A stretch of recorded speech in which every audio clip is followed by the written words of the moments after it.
Welcome to Good Burger Reviews.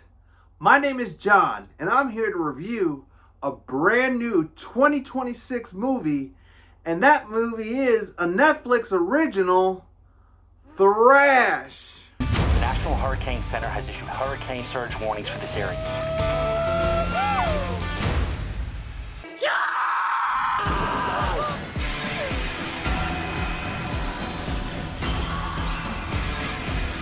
There's no people, no car.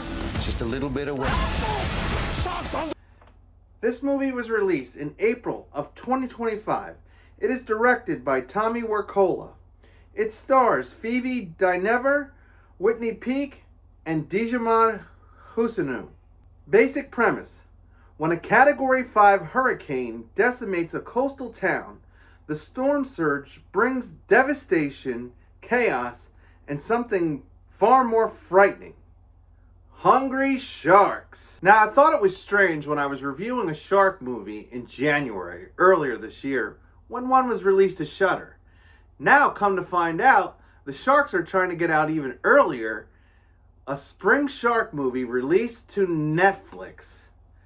And you know what? I'm a big fan of Jaws. I love shark movies, and this was requested by one of my subscribers, Albert. Now, after hearing a premise like that, and I hear hurricane, coastal town, sharks, and I instantly think of 2013 Sci-Fi's Sharknado.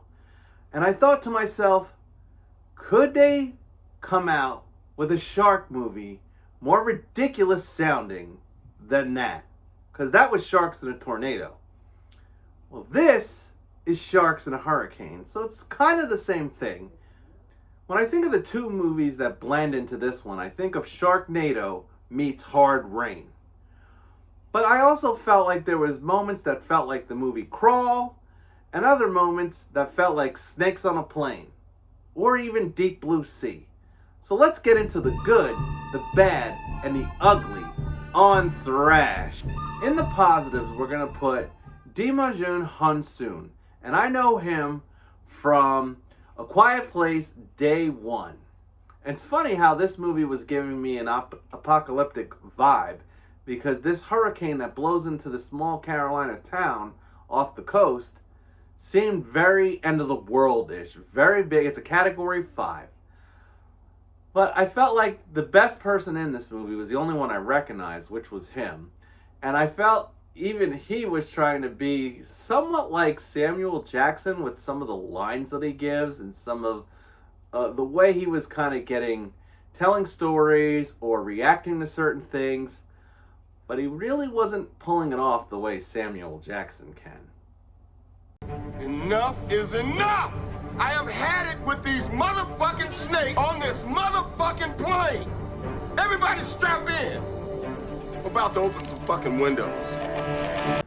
Like, this is a shark movie, right? So you have that one guy that wants to tell a story. So he tells this story about a hippo from where he's from and how sharks attack this hippo. And this story did not come off like the way Quint told the Indianapolis, or the way Samuel Jackson tells any story. But it was still entertaining. You think water's fast? You should see ice. It moves like it has a mind. Like it knows it killed the world once. It got a taste for murder. When the avalanche came, it took us a week to climb out. And somewhere, we lost hope. Now, I don't know exactly when we turned on each other. I just know that 7 of us survived the slide, and only 5 made it out.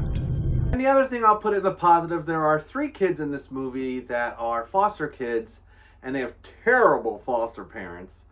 And you knew that you were hoping and rooting for the terrible foster parents, who, by the way, was hiding steak and delicious food in their basement fridge while they were giving their kids canned tuna and Wonder Bread for lunch. And I thought, yeah, the shark's going to come for these guys, and we're going to like that part. But the kids, they were the other good part of this film. They were directed to be a little odd and strange, but I felt like these kids were giving all they could give for what they were given. And they're stranded in a house with sharks floating around outside and coming in. There's no people, no car. Just a little bit away. Sharks on the loose. In the car. And this will lead me to the mixed. So in the mixed is, this movie was trying to be like a Sharknado meets Crawl. Meets like a Poseidon Adventure type of cast, because it's a pretty big group of people who get stranded in this town. Once the hurricane blows in, you have a couple truck drivers, a pregnant girl, another young girl, and then the foster kids that I've already mentioned. So it's kind of a big cast. And once this hurricane blows in, the sharks come in with it, and it's all sorts of sharks. You have great white shark and the same sharks that were in bull sharks. They were in one of my favorite shark movies from last year, Fear Below. And there was other little thrashing sharks in there as well, but mostly it fixes on the bull shark and the great whites. Now, I felt like they were trying to go for one thing, but it felt more like the movie Hard Rain, a movie from 1998 starring Christian Slater, where a town gets flooded and people are riding around this flooding town in boats. And pretty much it's somewhat the same story, where you have people stranded in boats in a flooding town. The only difference is, instead of bank robbing criminals running around, you have sharks. They're setting traps. That's illegal, Doreen. You gonna arrest us, Sheriff? Hell, are you even sheriff anymore, Sheriff? Didn't you lose an election? I sure as hell know I didn't vote for you. Neither did Henry. Doreen. Look, you don't need to set traps. That's what they said in '73. Time we got back, what the bastard didn't steal, they broke. Just for the hell of it. That's not happening this time. Damn right it's not. Look, you can't stay. We're going to my sister's, now. Good. Soon as we finish setting the traps. Well, I'm sure as hell glad one of us has a backbone. Leave it up to you. You don't stand there like a dummy. God'll understand if you have to drown her in the basement, Henry. I think I'm mixed on this because there was just too many characters. It seemed like we were following two stories. The foster kids and their foster parents are stranded in one house. And then you have this one girl who is Dimanjun Hunsoon's niece stranded in her house by herself. But there's also a pregnant girl in a car out front of her house. And they end up being a team together. And the foster kids end up being a team together. And it never pulls them together. I thought, the Dimanjun is heading to this town. And he's going to rescue them. Or he's trying to rescue his niece. And I thought he was going to end up rescuing all of them. But all these main characters, their paths never cross. Except for they're both dealing with the same thing at the same time. Go, go!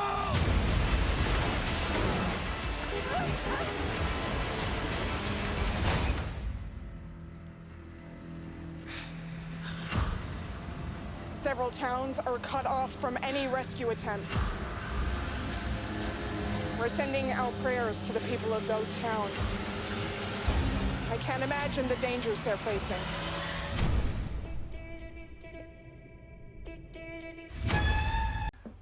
And I will let this bring me to the negatives. And in the negatives, we have just the execution of this movie, where I really wonder what the heck they were trying to do, or what they were trying to pull off, and what was pulled off in this movie. Because there are so many things that just do not make sense. Physical sense. You have, for example, one of the first things I notice is this is a hurricane. Water is rushing into the town. And one of these guys that is trying to rescue a pregnant girl who is already stranded in a car, he has a hat on, a baseball cap. And I thought, and he's trying to get to this girl, and it takes a long, long time before this baseball cap blows off his head, because this was a hurricane cat. a Category 5 is like, what, 175 miles an hour winds? No hat staying on, and, you know, you can't keep a hat on your head in like 40 mile an hour winds, let alone 170 mile an hour winds. Which I guess, in this case, maybe it would have been better if it would have just been like a hard rain thing instead of a hurricane, because them trying to create a hurricane in this movie was just not working. The way hurricanes operate, none of the things that happened in this movie could really happen the way they do. Like, for example, there's another point where the young girl who's stuck in her house with the pregnant girl tries to get out to this boat, a boat that wasn't tied, doesn't seem to be tied down by anything. And this, like, I guess 15-year-old girl manages to get to this boat and back without drifting, like, far away, not blowing away, not the currents of this raging water taking her away from the house where the pregnant girl is. So again, like, physics, gravity, everything that was going on in this movie just wasn't making sense, which made it very comical with certain things. And I don't think this movie was going for comical all the time. So sometimes I felt like there were comical lines thrown in. Like, for example, there's this part where the foster parents get eaten by the sharks, which we were wanting that. And the foster dad, who was the worst, definitely had the worst death. In fact, he died like 3 times. But the sharks really chewed him up. And then the one kid says, "Are we going to get new foster parents?" And then instantly they're crying because, like, it's dangerous and they're scared. Just a little bit away. Sharks on the loose! In the Category 5 storm! Let's march! Here they come! Bet you never saw this on Shark Week. Like, there's just so much when I think of this movie that just is hilarious, or is just like they'd seen it somewhere else, they tried to recreate it, but it just wasn't making sense. When I think of how nonsensical Sharknado was, but it was super entertaining, because, I mean, you have sharks getting sucked up into the air and falling into the sky. Obviously, that makes no sense. But it was executed in a way where it always stayed to that level of nonsensical. I feel like this movie wasn't trying to be nonsensical.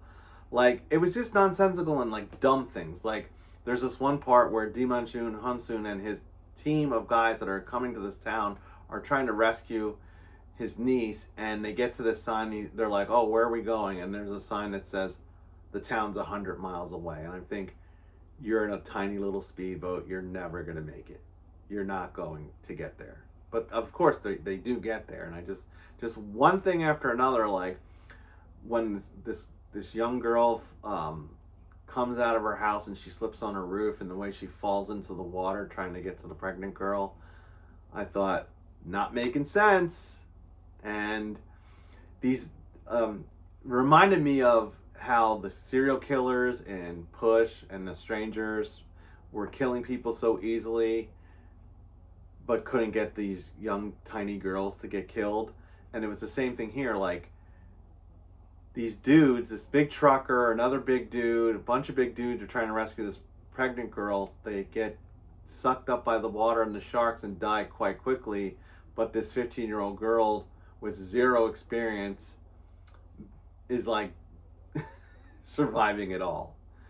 And then the other girl who's pregnant, first of all, I don't know how this pregnant girl survived. The pregnant girl, I called her Rose from Titanic, because there's this one part where the guys get eaten by the shark and she does this, come back, and she sounded just like Rose. And then there's another part where she's floating on a board. I thought, oh my God, she is Rose from Titanic. Come back!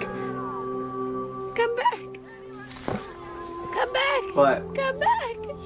she gets into the house with the young kid, and it's like, she tries, like, this is like where things weren't making sense. It's like, she's like, "Oh, I'm from New York. We don't know anything about hurricanes." And I'm like, wait a second. New York is prone for hurricanes. New York City has been hit with hurricanes. So what do you mean you don't know anything about hurricanes? And then after making that comment, trying to make her sound like she was going to be, like, needing help, she instantly comes out with all this dialogue that was very smart of what they should do. And I'm like, just weird writing. Like, make it make sense, make your characters make sense. Like,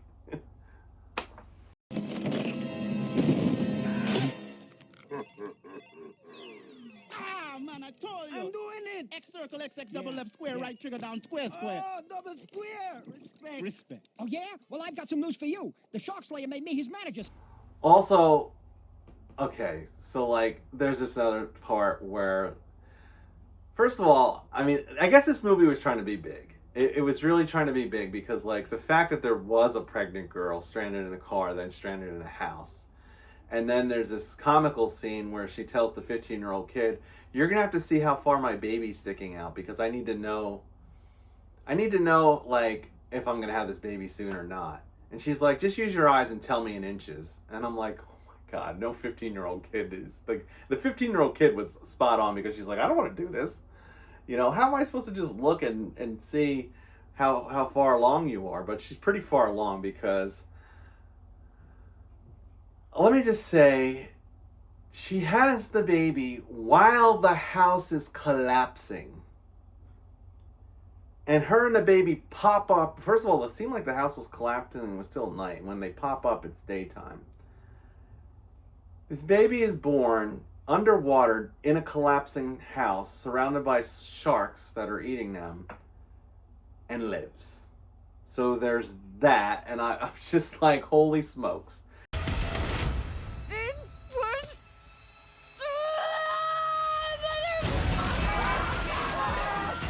I am not gonna have him die before he gets to take his first breath. Here they come! I guess it felt like slapstick in a way, because like even at there's this one part where the foster kids after their parents were dead, they have to go downstairs into the basement to get something out of the fridge, or he's trying to get a gun, and like his sweater gets caught on this hook and he almost gets eaten by the shark, and I'm like, oh my gosh. Then he gets caught again with the sweater. He's like, I hate this sweater. So like it was comical in a way, but like it was like slapsticky. And then these kids, like, they're so redneckish. I mean, I know they're foster kids, and like that was another thing that was so goofy. Like, they hated their foster dad, and after they thought he was dead the first time, they kept saying, "Oh, F Mr. Nelson." I don't even remember his name. Is F Mr. Nelson, F Mr. Nelson, F Mr. And now up this guy pops out of the water after it seemed like he was killed 10 minutes back, and his arms were bitten off, or his hands. He was bitten halfway up the arm, I guess. Who knows? I mean, and then he just comes back to be brutal to them, and basically there's this whole thing where they find their dad's check that foster parents receive. I know this because I get checks when I fostered my kids.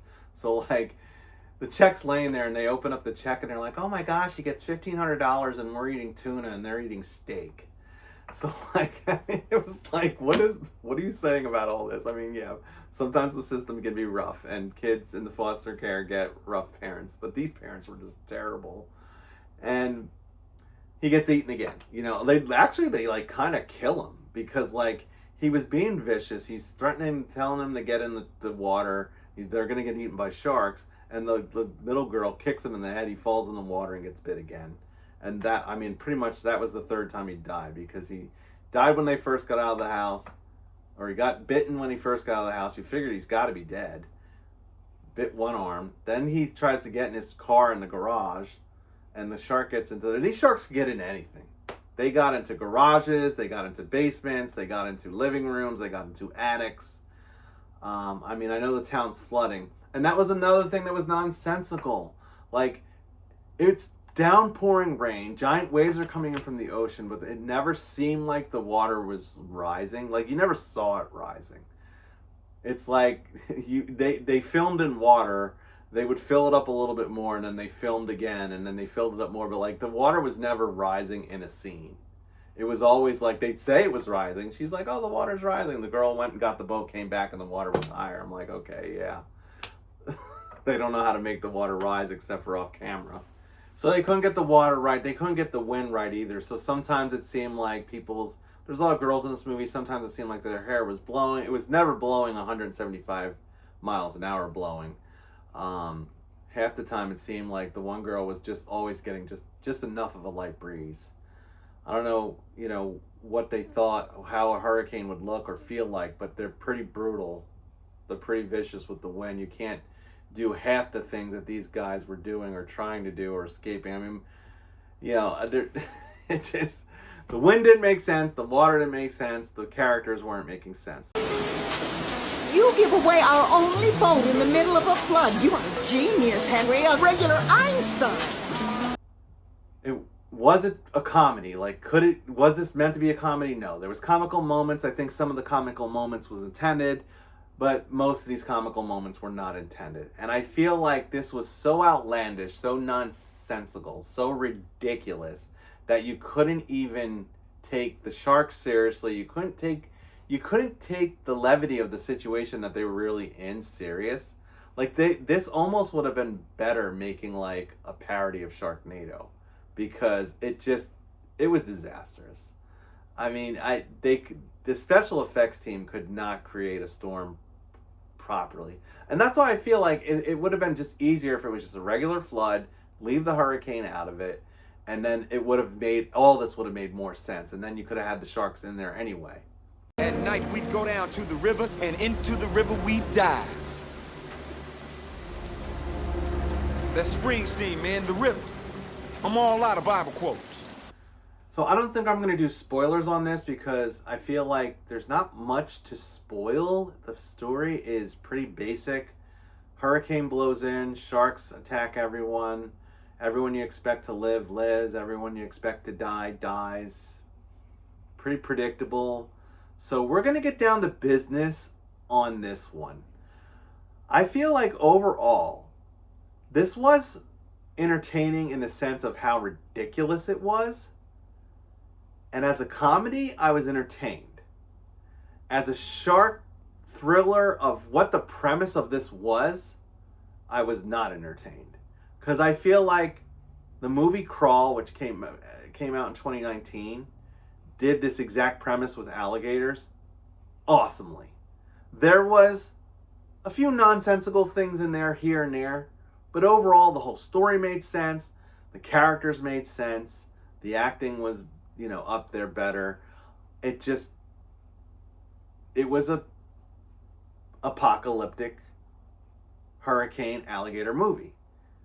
This was just rough. This was just too rough to the intensity that should have come with this, or with this idea. This should have just been a bigger budget film. Like, it's weird how Netflix is doing these bigger budget type films on a lower budget, or they're using a lot of CGI. It was very obvious that there was CGI. So, like, I'm just gonna rip the Band-Aid off if you haven't figured out. This one's spam. I mean, this I don't even know what to say. I mean, last year I did the top 10 worst shark movies. I think this could definitely slide somewhere in that ranking. I mean, there was a few scenes that were like pretty neat. Like, for example, last year I did a shark death ranking, and the one shark's death is pretty cool, because this bull shark is about to get the two girls with the baby, and the great white shark jumps up and gets it. And the only other thing I'll say was the foster kids had their Martin Brody moment when they found some sticks of dynamite, and they strapped sticks of dynamite to frozen meat, and then they throw it at the sharks, and it doesn't work. They jump in the water, and Thrash trying to attract the sharks. They were way too close to this dynamite for them to have survived. The dynamite blows up the shark. They live. So, I mean, it just, again, with things that don't make sense. Here they come! Bet you never saw this on Shark Week.